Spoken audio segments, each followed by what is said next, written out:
And away we go. We got my guy Zay in the building. He got the fresh cut and all that.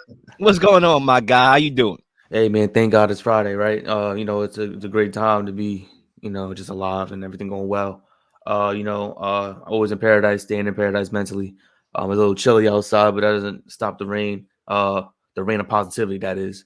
Rain is not good for anybody, but the rain of positivity definitely is. There's a loaded show today. We have a lot to talk about. It's going to be explosive as usual. The last few weeks, me and Lil been going back and forth, and it's only creating better content, great content.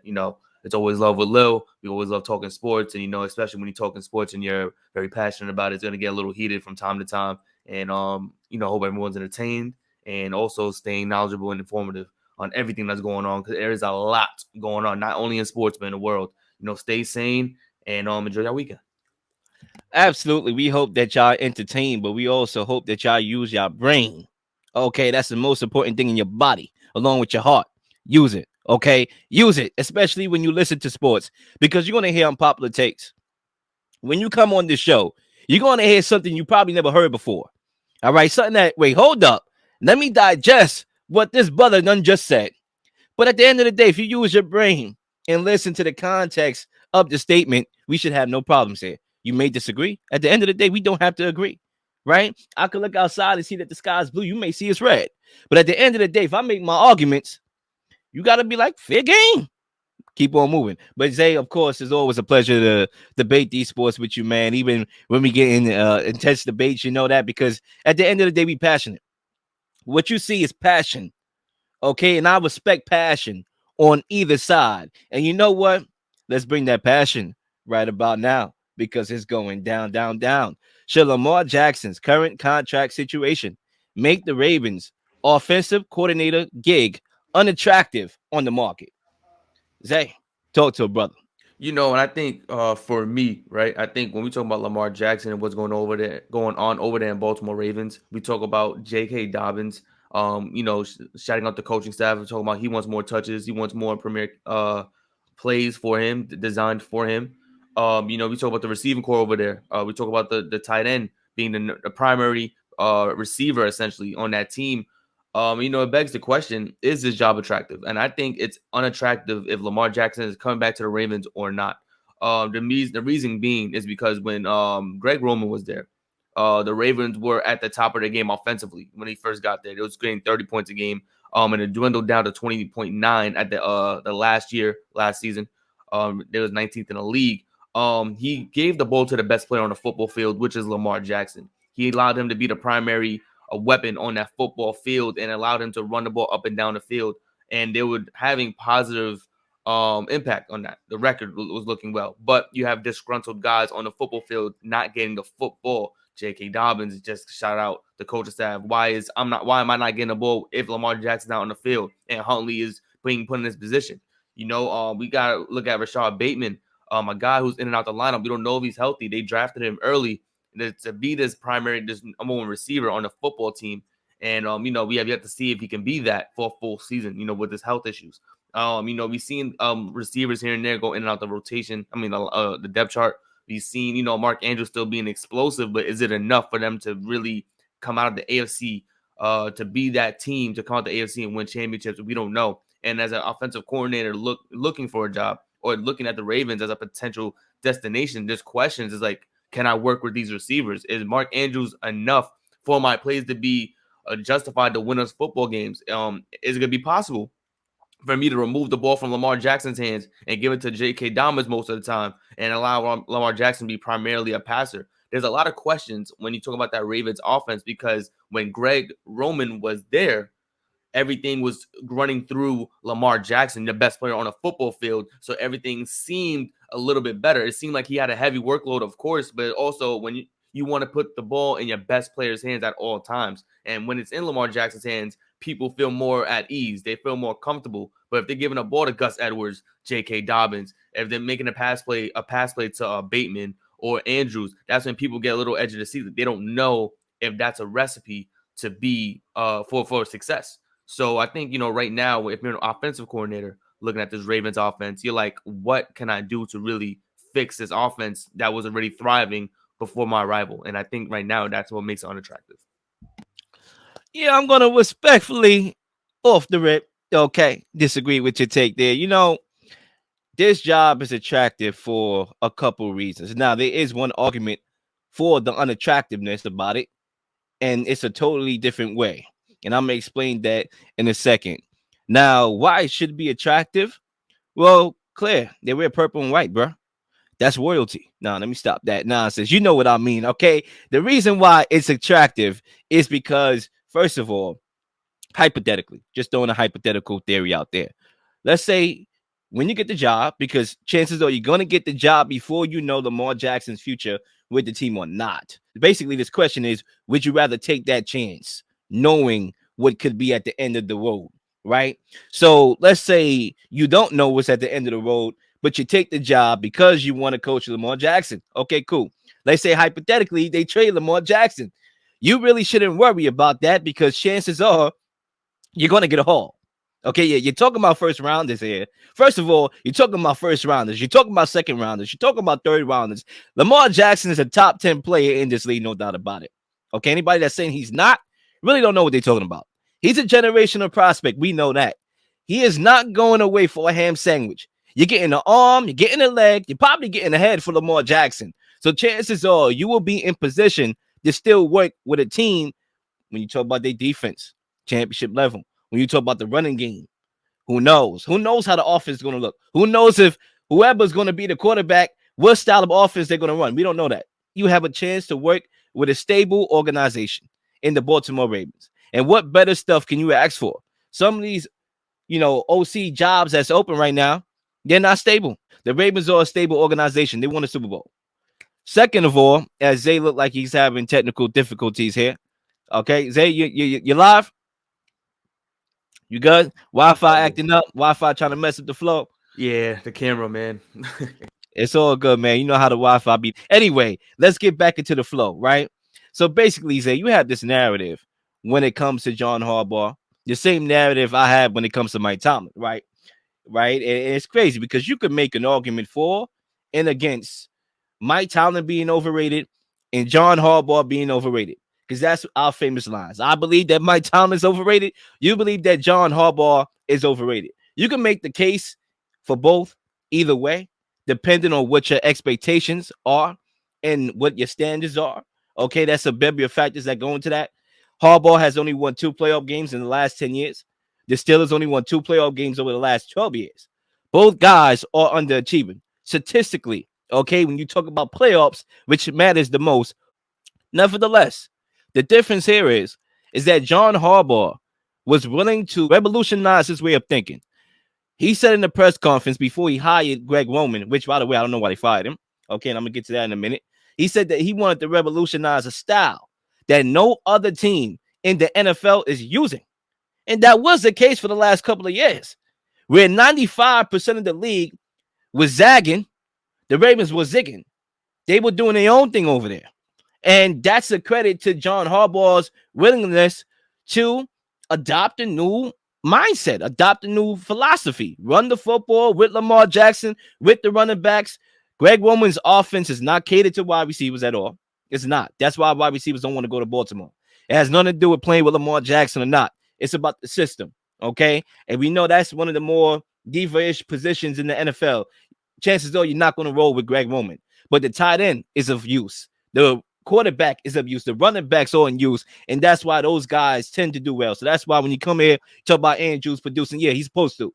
It's a system for him to produce. They revolutionized their way of thinking. Now, they also run analytics now, right? So Mike Tomlin, you bring back my guy, Matt Canada. I can't even call him my guy. You bring back this dude, Matt Canada. You're so stubborn, bro. Okay? And you talk about 10 offensive coordinator positions that's open. 10, right? You can make the case that the Ravens made the playoffs. Lamar Jackson was hurt, right? They were averaging like 30 points per game. Their defense was blowing these leads, okay? And then by the time the defense get good, Lamar Jackson's not playing, and you fire this guy. Okay, you can say, well, maybe we needed a new change. Maybe this one format is not working. Fine, you should have did that last year, not this year. But even though you did, it shows that John Harbaugh is willing to play towards the optics. right? He's willing to play towards the optics. But this guy, Mike Tomlin, feels it's okay and appropriate to have Matt Canada back when they offense, you look at it right now, 21st, okay? The last 2 years, 21st in the league in points per game, 26th in the league in points per game. Explosive plays, ranked 28th in the league since 2021. Mediocrity is accepted there in Pittsburgh. Now you can come at John Harbaugh's playoff record all you want. Fine, fair argument. I already told you it is. But at least he's willing to adapt or create something else to actually be the ones to revolutionize the game. At least he's the one that's willing to say, you know what? Let's go in another direction. Where this cat, Mike Tomlin, feels that it's appropriate to just run out mediocrity. I'll let you respond to that. I think just to bring up the John Harbaugh take, I have a lot of criticism mainly because it was a Mike Tomlin when people because it wasn't just you or Zach saying Mike Tomlin, not Zach. It wasn't just anyone just saying Mike Tomlin's overrated. It was many people on media that Mike Tomlin overrated, he's an overrated coach. And I'm like, well, if you're gonna name one guy, then name a couple guys. Name John Harbaugh, who's also in the same boat as Mike Tomlin. Why is he not even mentioned when talking about overrated coaches? In the sense of where he's been in multiple Well, missed missed 5 seasons of playoffs actually, and not his name's not even brought up once. They even bring up the fact that he missed 3 seasons in a row, no playoffs, and that his job was technically on the line that year when Joe Flacco got hurt mid-season and Lamar Jackson came in and lit up the field, right? That was the interesting thing about it. But when we talk about offensive coordination, right? We talk about what Greg Roman did, and you made a lot of great points that he revolutionized the game, essentially changed the game a lot more read options, a lot more RPOs in the sense when teams weren't doing RPOs and read options at the time. It created a dynamic for more teams to do so. Now you see a lot of different teams like the Bears adapting it. You got Doug Peterson and the Jaguars adapting it. You got Mahomes adapting it. You have a lot of different teams now doing these RPO plays. And when you see why Greg Roman gets fired, it's not because he's an incompetent offensive coordinator. I don't think that's the case at all. I think Greg Roman disguised a system where Lamar Jackson is the premier face of the offense, and he is going to be the deciding factor who gets the ball, who doesn't, and allowed the quarterback to decide what looks good on the football field. And Lamar Jackson 9 times out of 10 is taking the ball for himself opposed to giving it to somebody else. That's just how he is. He believes in his talents more than anyone else. Now, could you even fault him with the depth chart that's on the Ravens? No, not at I all. But mean, when you say, look, offensive coordinators, right? Who in your mind fits this Ravens mold right now? Because it's very different from any other team, right? You're looking at a team that's, they're tight end and they have running backs heavily, but the receivers are questionable. What offensive coordinator that's available right now is to look at these receivers and like, yeah, I can make something happen with these receivers when it's going to be very difficult to do that. look, when you're an offensive coordinator, the number one thing you more than likely will look at is quarterback. That's off the rip. Okay, you're not working with Cooper Rush. You're not working with Felipe Franks. You're not working with Nathan Peterman. You're not working on these other guys. You're looking for Mahomes. You're looking for Herbert, who's available, by the way.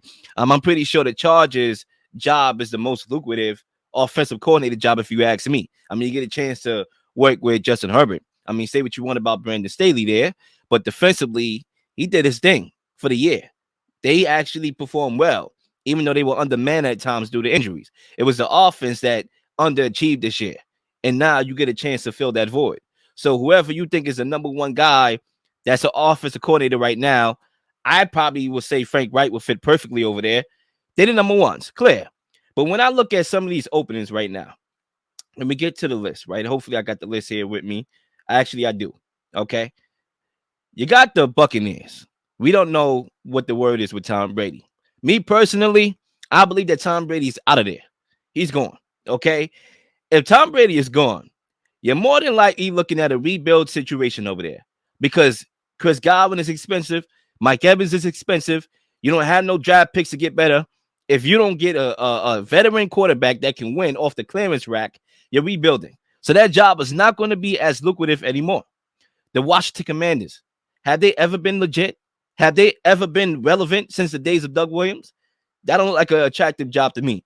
The Titans, maybe, just maybe, but still, quarterback, we don't know I don't even know if I believe in Ryan Tannehill anymore. We just don't know. Like, yeah, Mike Vrabel's a good coach, but there's still a lot of things going on over there right now, and they going through a little overhaul as far as the front office and everything over there. The Rams, Sean McVay, you looking like you have to play this retirement every single year theory. I might retire this year. I might retire next year. You don't know, right? You got the Colts, really? Like the Cardinals, Kyler Murray's injury. Do you want to, take that leap of faith there? The Jets, no, I don't want to go to the Jets. You know why? Because in a year where they actually showed a little life last year, they still got an offensive coordinator fired. How many offensive coordinators and coaches did they get fired over the last couple of years? Even in a year where you like, maybe there's some positivity going around the neighborhood in New York, somebody still ends up getting fired. I don't know if I want to trust that history. So the Ravens, to be honest with you, they might be number 2 and 3 for me, honestly. Even though there's a lot of, what style of offense are we going to play with Lamar Jackson? How is it going to look? These are a lot of questions that need to be answered. But I'm just not running away from that job because let's say I take the job, Lamar Jackson gets traded. We're going to get bevy of assets. We might get a top 6 pick. We might be able to flex Lamar Jackson for CJ Stroud and Bryce Young. Let's say Lamar Jackson stays. Well, guess what? I got a top 10 quarterback in the league I'm coaching. If he's really that good and he's a $250 million guy, you don't need no wide receivers. Literally, you don't. You're paying him that money. He should be able to take you there, especially when you consider his skill sets. Also, another thing that the offensive coordinator may look at with the Ravens is their division. That's not a Ravens division no more. Now the Bengals are looking like they're the leaders until an injury happens. At this point, the Ravens are right now like they're looking up right now, and I think the only way that they take over that division once again is bearing, like I said, bearing a Bengals injury. Something happens where someone gets hurt, and then they could just take over. Like when Jamar Chase got hurt, the Ravens had the opportunity to take that division, but then when he came back, the Bengals just started rolling all over again. That's just how it looks right now. And when you're an offensive coordinator and you just named all the lists, all the teams, the Jets is a interesting situation because you can make the argument the offensive coordination was the primary issue for their losses. They have 4 different quarterbacks starting on one point. Everyone had the same issues. They couldn't score a touchdown. Now, if you're an offensive coordinator that has confidence in their plays and knows that they can execute, then of course they'll bring their talents over there and say, yeah, I can get this offense flowing and get at least 20 points on the board. When you look at, like you said, the Chargers, you look at the Cardinals, there's a lot of teams that have heavy offense. I know that the torn ACL is the biggest scare for anybody for Kyler Murray, but they have weapons over there in Cardinals until they trade everybody away, which I don't know if it's going to happen yet. They have rumors. Let's see what happens in the offseason. But, there's a lot of interesting situations where a lot of teams are looking for an offensive coordinator, and now you're just waiting. The Buccaneers is another enticing one because they could possibly get a quarterback off the clearing rack. It's not going to be a superstar quarterback. It's not going to be a crazy veteran. Clearly. It'll probably be someone like a Jacoby Brissett. But you told me a Jacoby Brissett with Mike Evans, Chris Godwin, they can't move the chains, with Leonard Fournette back there in the backfield. It's going to be interesting that he can possibly move the chains just like the way he did in Cleveland. What you looking for as an offensive coordinator, let's be real. You're thinking about your future. You're thinking about how can I put myself in a position to be a head coach, right? Nobody denies a promotion from their job. Nobody goes to a job without the mindset of I want to be promoted. I'm pretty sure at your job, you're looking to be promoted. Okay, everybody wants to be promoted.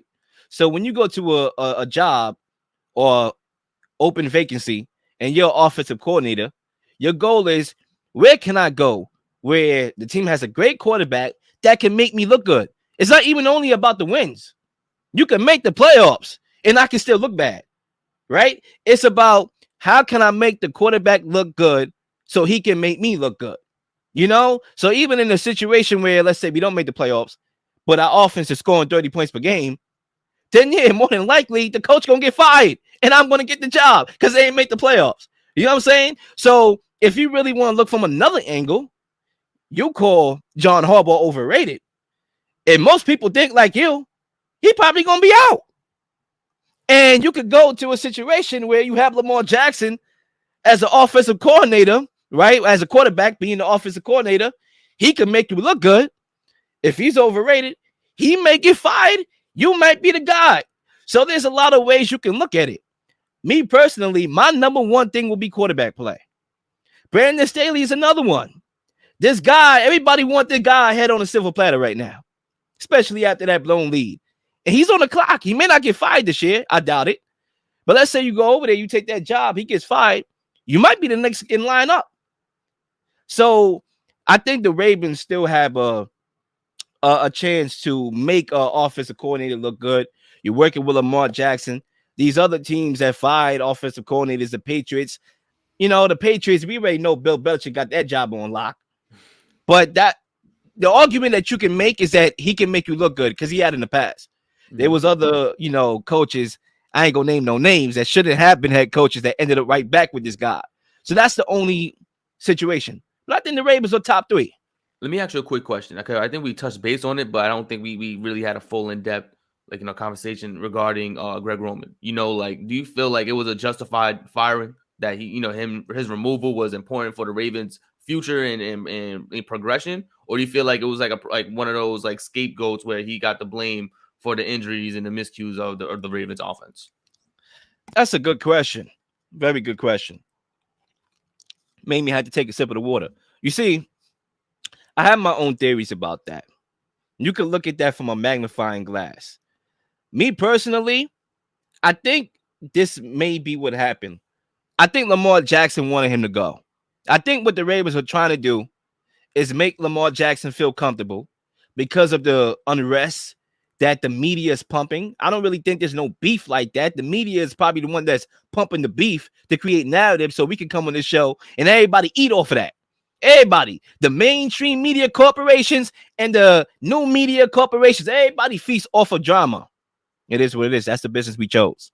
Okay. So I think what it is that they're working together. Lamar Jackson probably said, you know what? I probably don't want this guy as my coordinator. Remember, Lamar Jackson came out a couple years ago and said that at the line of scrimmage, defenses were calling out our plays before we ran them. Right? He thought this offense wasn't creative enough. That was years ago. This is public knowledge. For those of y'all that's like, yo, Lil, you off. I'm telling you what he said.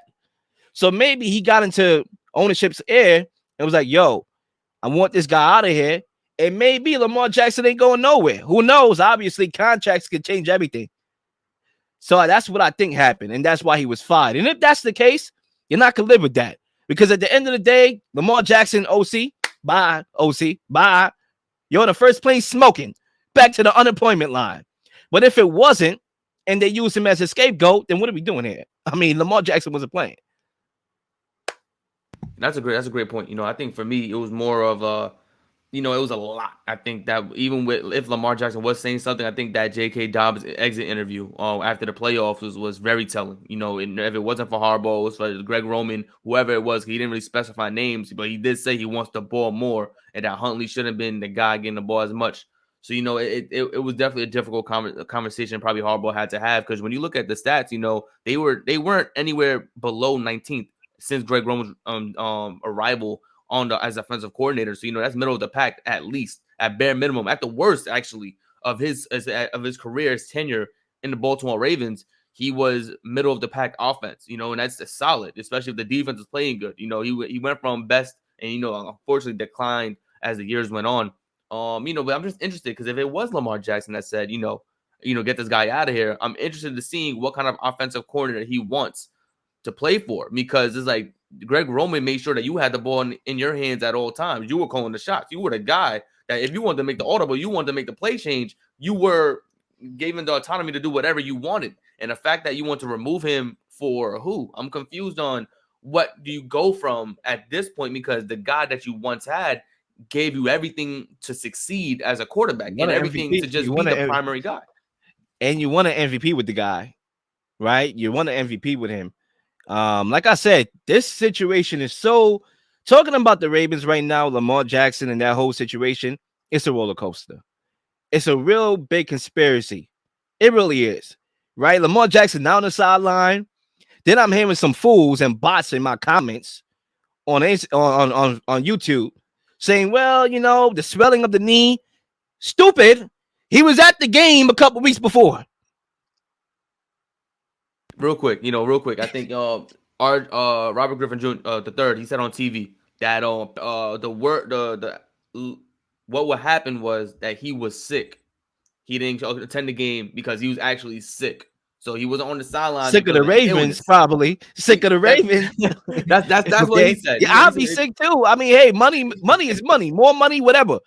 He probably sick of the Ravens. Who knows?